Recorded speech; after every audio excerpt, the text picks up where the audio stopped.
That's really inappropriate for my story. It is the winter of my big sister's discontent due to a nagging sore throat that seems to go on for weeks. Finally, my father intervenes.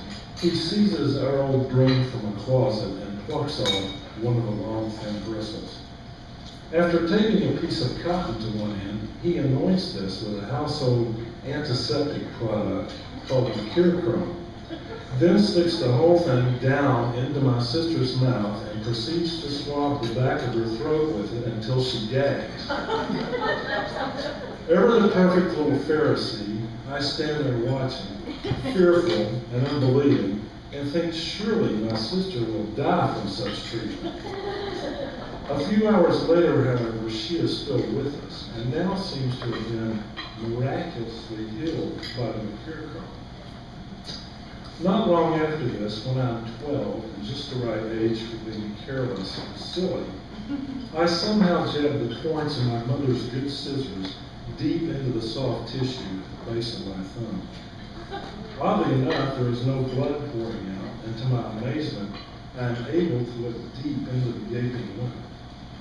In a rational household, my parents would trundle me right off to the emergency room for a few stitches. My family is not rational. My father only glares at me and remains silent. I have seen this look before and know it well. It involves these two questions. How could you do something so stupid, and how could we possibly be related to one another? As I ponder the wiring inside my thumb and wait for my mother to scream and yell, as she always does in a crisis, and sometimes even when there isn't one, she calmly suggests, put some Mercurocrome on. I do as I'm told, but to tell the truth, I am crestfallen. My hope to become the family's immediate center of attention for the next few days has vanished in a haze of apathy and disdain. Later, in the calm of gradual healing, I realized that the rightful celebrity of the moment was, of course, Mercurocrome. It is our superhero, our emergency room, and our panacea for cuts and scrapes, sugar bites, various aches, or any malady within dabbing distance. Most households in the U.S. possess a bottle of this mysterious red liquid. It works fast and promotes scarless healing and doesn't sting on open wounds like rival products. Oh, the miracles of Mercurocrome. It causes me to wonder at how Jesus of Nazareth worked his way through the four Gospels on less.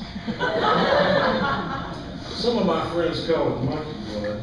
In the summers, every other kid I know seems to be covered with it. These are our red badges of courage, like the scars from our polio vaccination. We wear them proudly. But at this time, I can't know that somewhere in the future, a man in the lab will decide that Mercurocrome, which contains trace amounts of mercury, is unsafe. Though people swear by Mercurocrome, bureaucrats will ban it, and manufacturers won't even bother with trying to prove it's safe.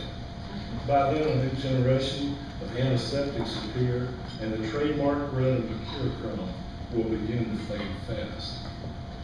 There will come a time when you can't find it in Walgreens or Kroger, although you can order it off the internet from places outside the country. Actually, there will be a mercury-free version of it available in the U.S., but one has to wonder if it packs the potency and curative powers of the original, not to mention the aesthetic value. And maybe the American Medical Association will lobby hard against good old Mercurocrome, just so doctors won't lose any business to a home cure that lots of people use on a regular basis. After all, dabbing on some Mercurocrome is a procedure that defies the complicated business of medical billings and insurance filings and pharmacy visits, not to mention the very idea of government meddling in your private life. But I am just a boy now, and not terribly concerned about the future, which always seems to be such a long way off. And it is so easy just to have faith in everything. Teachers, baseball heroes, home cures, and a guy like Benny Craig. Benny is chubby and tattling and reads the sports news every night on Channel 11 in these early days of television.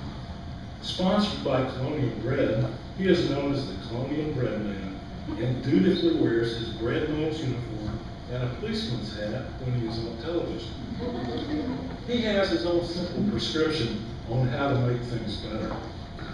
And remember, boys and girls, Benny and Tones, at the end of each broadcast, it never costs an extra cent to be a good sport. On the very day my brother and I begin to build a treehouse, the board we are nailing slips and the hammer smashes the nail on my left thumb. It quickly turns dark and bloody, but I know exactly what to do. Fighting back tears, I rush into the house.